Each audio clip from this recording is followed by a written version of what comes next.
Bonjour et bienvenue dans le garage. Aujourd'hui, je voudrais vous parler d'un accessoire qui permet d'augmenter de beaucoup les possibilités d'utilisation d'une défonceuse, les bagues de copiage.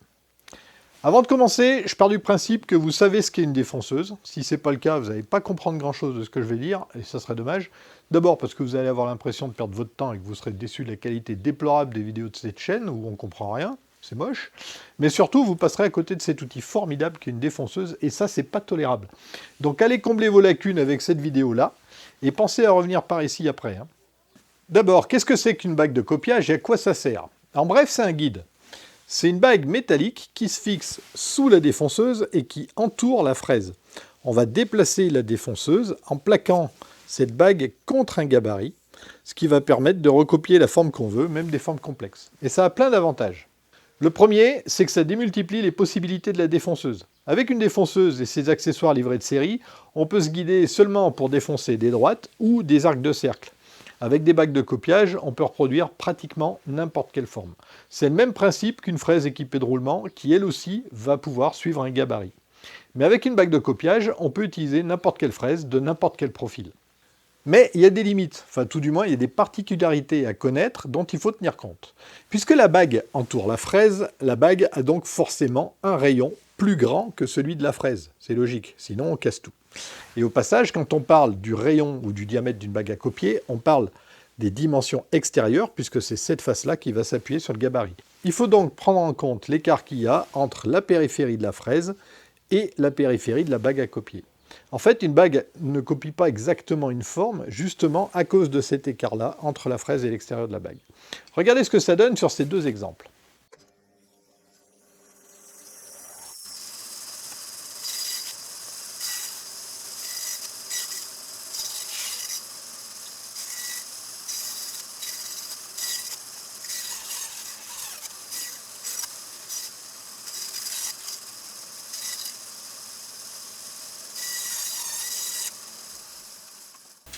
Allez, coucouche panier.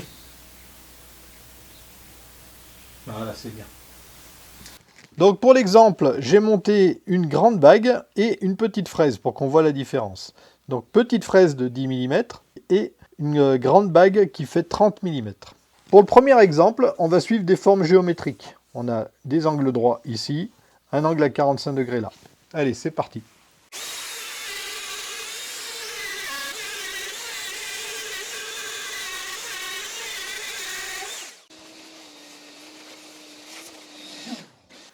Alors si on regarde le résultat de ce suivi de gabarit, à première vue on a envie de dire que c'est n'importe quoi. Si on regarde bien, déjà la forme découpée ici, elle n'est pas à la même dimension que celle du gabarit. D'accord? On regarde celle-ci. Si on regarde celle-là, non plus d'ailleurs. Et si on regarde d'un peu plus près, on se rend compte que même la forme n'est pas la même, puisqu'ici on a un arrondi, alors qu'ici on a un angle droit. Ici, on a un angle presque droit, mais puisque la fraise est ronde, on a aussi un arrondi, etc. Donc, vous voyez que la forme ne correspond pas, la dimension ne correspond pas, et en plus, si on regarde la forme et les dimensions de l'autre morceau, c'est la même chose en pire. Les dimensions s'éloignent encore, et la forme s'éloigne aussi. Et d'ailleurs, si on essaye de rejoindre les deux morceaux, on se rend compte qu'il n'y a rien qui va. Donc, on a deux formes différentes, deux dimensions différentes, et les deux, aucune des deux ne correspond au gabarit. Alors vous allez me dire, ça sert à rien une bague de copiage. En fait, non, on va voir qu'il y a des intérêts. Mais d'abord, on va expliquer qu'est-ce qui se passe. La bague qui est là, elle va contourner l'angle. Ici, on va avoir un rayon de courbure, et ce rayon, il correspond à l'écart entre le rayon de la fraise et le rayon de la bague. Alors, la machine est débranchée. Le rayon de courbure qu'on vient de voir, c'est la distance entre l'extérieur de la bague et l'extérieur de la fraise. Donc, la différence entre le rayon de la fraise et le rayon de la bague, finalement. Donc ici, on a un rayon de courbure de 10 mm, 15-5, et cette distance-là, on va la retrouver tout le long du gabarit. Et ici, on a un rayon de courbure différent, il est que de 5 mm, c'est le rayon de la fraise, tout simplement. Et si on regarde de l'autre côté, qu'est-ce qu'on constate? En fait, le rayon de courbure, là, il est beaucoup plus grand que celui-là. Et il correspond à quoi? Si on regarde la trajectoire de notre fraise, donc cette fois-ci, on a suivi la même trajectoire, on a contourné le même angle, sauf que ce n'est pas un côté de la fraise qu'on a pris, mais l'autre. La fraise, elle a emmené toute cette partie-là. Donc, le rayon de courbure ici, qui était du diamètre de la bague moins celui de la fraise, et bien de l'autre côté, on aura le diamètre de la bague plus celui de la fraise. Donc le rayon de courbure qu'on a là, dans notre exemple, il est de 15 mm, qui est le rayon de la bague, plus 5 mm, qui est le rayon de la fraise. 15 plus 5, 20 mm. Alors à quoi ça peut nous servir tout ça? Parce que finalement, on a l'impression qu'on ne peut rien faire avec des bagues de copiage. Eh bien c'est pas vrai. Maintenant on va refaire l'expérience, mais cette fois-ci on va suivre cette vague.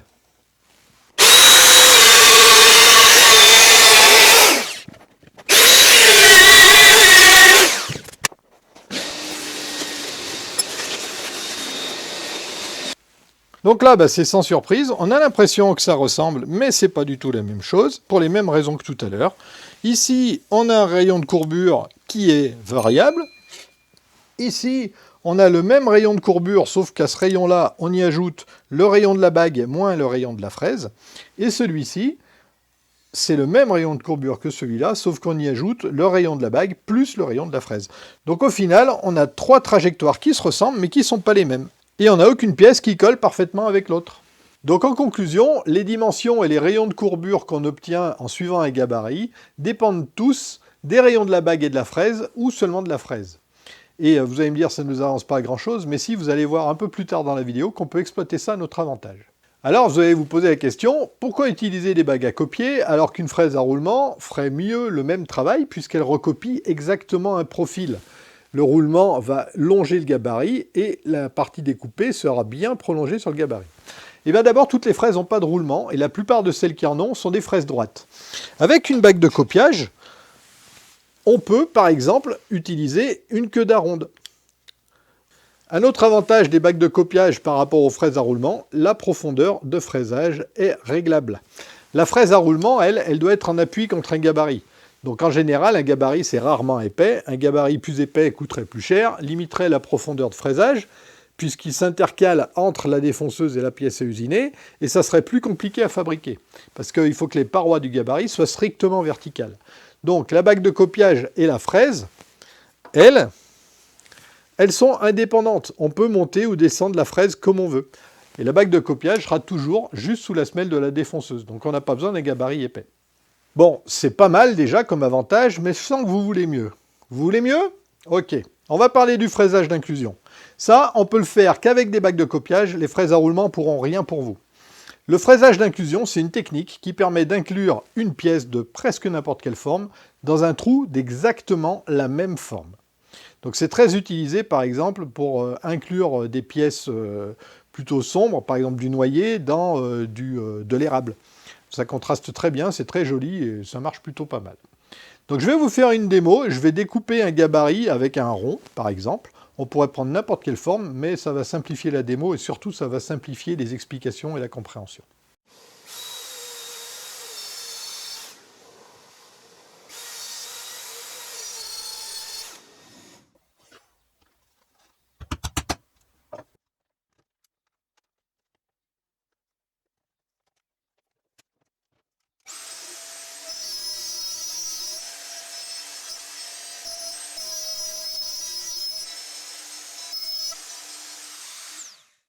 Bon, c'est bizarre, c'est la première fois que je n'arrive pas à m'utiliser cette pointe de compas, alors que bon, d'habitude, il n'y a pas de souci. Aujourd'hui, ça a dérapé plusieurs fois.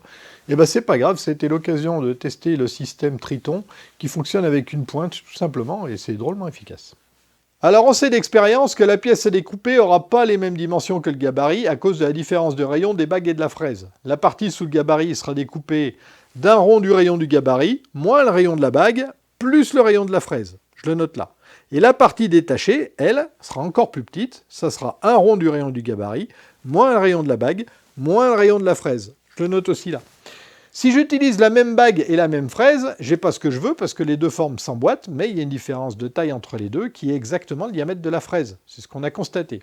On va donc utiliser plusieurs bagues et éventuellement plusieurs fraises, jouer avec leur taille pour obtenir deux formes de même dimension. Avec les deux équations qu'on a sur l'écran, qui sont simples, addition, soustraction, on va jouer un petit peu. J'ai un gabarit avec un rond de X mm. Si je prends une bague de 30 mm et une fraise de 5 mm pour couper la partie femelle, celle qui reste sous le gabarit, j'obtiendrai une découpe de rayon X moins 15 mm, le rayon de la bague, plus 2,5 mm, le rayon de la fraise, soit X moins 12,5 mm. Si maintenant j'utilise une bague de 20 mm et une fraise de 5 mm pour couper cette fois la partie mâle, celle qui va se détacher, j'obtiendrai une pièce ronde de rayon X, toujours, moins 10 mm le rayon de la bague, moins 2,5 mm le rayon de la fraise, soit X moins 12,5 mm. On obtient alors deux pièces complémentaires. Essayez pas de faire la même chose avec des fraises à copier, vous n'y arriverez jamais. Donc, j'ai pris un exemple qui marche avec une seule fraise, mais si vous n'avez pas les bagues de la bonne dimension, vous pouvez trouver des combinaisons avec deux fraises différentes. Donc, si vous trouvez les explications trop compliquées, oubliez-les. Voilà ce qu'il faut noter pour le fraisage d'inclusion. D'abord, la grande bague va servir à usiner la partie femelle, celle qui va rester sous le gabarit. Et la petite bague va servir à usiner la partie mâle. Le rayon de la grande bague moins le rayon de la fraise qu'on va utiliser avec la grande bague doit être égal au rayon de la petite bague plus le rayon de la fraise qu'on va utiliser avec la petite bague. Et puisque cette formule, c'est un rapport, pour vous aider à trouver des combinaisons qui fonctionnent, ça marche aussi avec les diamètres. Ça sera plus simple, puisque en général, on achète des bagues de copiage avec un certain diamètre et des fraises avec un certain diamètre. On ne regarde pas trop les rayons. Donc le diamètre de la grande bague moins le diamètre de la fraise associée doit être égal au diamètre de la petite bague plus le diamètre de la fraise associée. Dans l'exemple que je vous ai donné, on a utilisé deux bagues différentes et une seule fraise de 5 mm. Mais si vous n'avez pas les bagues de la bonne dimension pour ça, vous pouvez vous adapter et trouver des combinaisons avec deux fraises différentes. C'est ce que je disais. Par exemple, vous pouvez faire une combinaison bague de 40, fraise de 20, 40 moins 20, ça fait 20, et une bague de 14 et une fraise de 6, 14 plus 6, ça fait 20 aussi. Ça offre plus de possibilités. Mais la technique de manipuler qu'une fraise, en plus d'éviter des manipulations de changement de fraise, ça permet aussi de simplifier la formule. Dans ce cas, on peut noter que le rayon de la grande bague moins le rayon de la petite bague doit être égal au diamètre de la fraise. Allez, on va mettre ça en application. J'ai monté la petite bague de 20 mm, la fraise de 5 mm, et je vais maintenant découper donc la partie intérieure. Récupérer ce morceau-là. Donc il va bien falloir que je me plaque sur les bords du gabarit pour faire une découpe propre.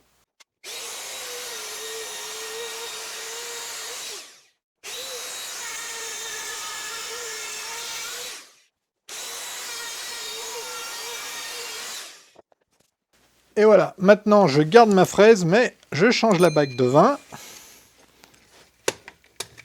Hop. Et je monte à la place une fraise de 30. Et cette fois-ci, je vais garder la pièce qui se trouve sous le gabarit.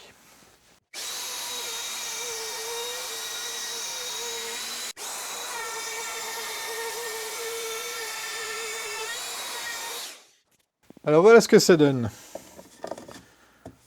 Ça rentre parfaitement, et si je prends les deux pièces, vous voyez qu'il y a très peu de jeu. Il y en a quand même un petit peu parce que on n'a pas utilisé du bois là, mais un ersatz, de l'aggloméré, et il y a des éclats. Le résultat ici n'a pas trop de sens parce que c'est exactement les mêmes matériaux. On peut constater ici, vous voyez, que la défonceuse a niaqué la pièce. Ça vient du fait que quand je l'ai défoncée, c'est la partie intérieure en fait qu'on a gardée, et ben à la fin de la découpe, la pièce était libre, elle a bougé un petit peu, et elle est venue mordre la fraise, ou plutôt la fraise l'a mordue. Donc faites attention, pensez par exemple à la coller avec du double face si vous voulez ne pas l'abîmer. Voilà, vous avez vu, c'est plutôt sympa. Là, on a fait juste un cercle, mais on peut faire n'importe quelle forme, je vous rappelle. Donc le fraisage d'inclusion s'appelle comme ça parce qu'on vient inclure une pièce dans une autre. Et pour ça, pour découper notre pièce et son emplacement, on a utilisé un gabarit fermé qui reproduit la forme qu'on veut. Maintenant, on va utiliser la même technique avec un gabarit ouvert, donc je prends celui-là en forme de vague pour l'exemple. Avec la même technique, donc, deux bagues et une ou deux fraises, on ne va pas faire deux pièces qui s'incluent l'une dans l'autre, mais plutôt deux pièces de forme complémentaire qui vont parfaitement s'épouser, pas comme celle-ci. Cette technique, qui ressemble fortement au fraisage d'inclusion, c'est le fraisage complémentaire. Donc les règles, c'est exactement les mêmes que tout à l'heure. Je vais reprendre pour l'exemple mes bagues de 30 et 20 mm et ma fraise de 5. Et je vais utiliser donc ce gabarit. Et je vais reprendre donc les grandes règles. Donc la grande bague sert à usiner la partie qui se trouve sous le gabarit, et la petite bague va servir à usiner la partie qui se trouvera ici. Allez, c'est parti. Bon, je réutilise mes chutes, comme ça, pas de gâchis. Donc là, je vais y mettre la grande bague de copiage et je vais récupérer la partie qui se trouve sous le gabarit.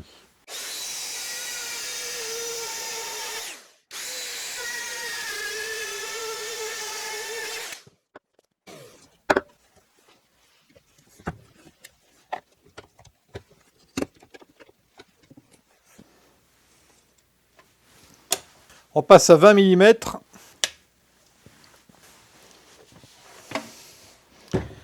Et cette fois-ci, le déchet, il est sous le gabarit. On va garder cette partie-là.